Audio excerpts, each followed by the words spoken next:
We are coming to a realization and understanding that perhaps not all these patients actually need hospital care.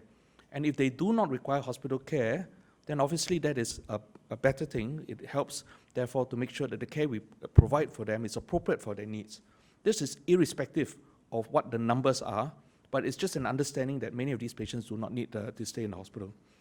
That said, it is important, though, if we return these patients into the community, or if they were diagnosed already in primary care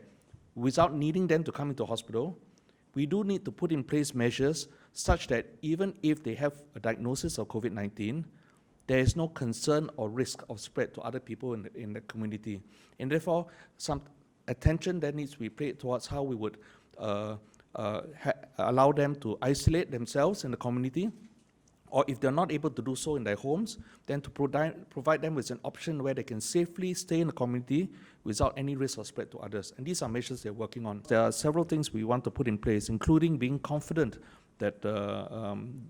families of a patient, the patient himself, would be able to understand what is needed to look after himself or herself at home, what cleaning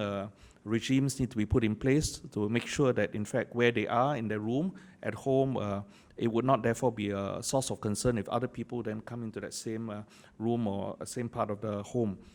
And we want to make sure that all these are put in place before we would then